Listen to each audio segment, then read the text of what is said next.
Yo mga idol, kamusta? Sports Talk PH nga pala. Ang banat ni Casimero, pag-usapan natin yan mga idol. Ngunit bago ang lahat ay huwag kakalimutang mag-subscribe at i-click ang notification bell button for more sports talk. So bagamat nga po natalo ang ating pambato na si former 3 Division Champion Angas ng Pinas, General Casimero, sa hindi inaasahang pagkakataon sa tune-out fight niya kontra sa Japanese underdog na si Kunosuke Kameda, ay tila hindi pa din nga po nawawala ang angas at tiwala nito sa kanyang sarili. Ito po ay matapos niyang sabihin na siya lang daw ang boksingerong hindi lumuhod sa laban. Simple lang po ang banat na ito ni Casimero, pero hindi maiwasan ng mga fight fans na magsuspetsya na posibleng isang pahapyaw o patama daw ito ni Cuadro Alas sa mga fighters ng MP Promotions at ni Sean Gibbons, na kung tawagin ng mga taga-suporta ni Casimero ay ang Gapang Boys. Sa kasalukuyan po ay nag-e-ensayo na si Casimero para sa kanyang susunod na laban na nakatakdang ganapin sa susunod na buwan. Bukod dyan ay hindi pa po natin alam sa ngayon kung makakadalo ba ng personal ang magkapatid na Casimero sa nakatakdang pagdinig ng GAB officials patungkol sa game fixing issue.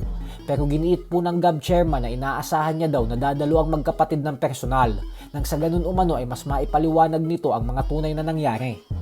Sa kabilang banda naman mga idol ay tila hindi pa din nga po nauubusan ng pag-asa ang British boxing legend Amir Khan na matupad ang kanyang pangarap na makasagupa ang ating pambansang kamao Manny Pacquiao sa ibabaw ng lona. Alam naman po kasi nating lahat na mahigit isang dekada na itong naghahangad na makalaban si Pacquiao, pero sa kasamaang palad para sa kanya ay hindi talaga ito nangyayari. At ngayon nga lamang po ay muli na naman itong naghamon sa pamamagitan ng kanyang official social media account, kung saan tinagpan ito si Pacquiao at sinabing handa pa rin daw siyang maglaban sila. Giit ni Khan na kalimutan na daw dapat ni Pacquiao ang rematch kontra kay Floyd Mayweather Jr. at bagkus sila na lang umanong dalawa ang magtuos. Dagdag pa ni Amir Khan na ang laban lang daw kontra kay Manny Pacquiao ang magpapabalik sa kanya sa boxing at wala nang iba pa. Naniniwala din si Khan na ang laban daw sa pagitan nila ni Pacman ay ang siyang gustong mapanood ng mga fight fans. Samantala, 11 araw na nga lamang po ang inaantay natin at magaganap na ang inaabangang bakbakan sa pagitan ng former undisputed lightweight champion Devin Haney at ng current undefeated WBO welterweight champion Brian Norman Jr., kung saan susubukan ni Haney na maging isang ganap na 3 division champion. At ayon nga po sa latest interview kay Haney, ay pangako niya daw sa mga fans na makakakita tayong lahat ng kakaibang bersyon niya sa laban na ito, kung saan makakasaksi daw tayo ng mas pinalakas at pinagaling na Devin Haney. Banat pa ni Haney na napag-aralan niya na daw ng husto ang mga estilo at galaw ni Norman.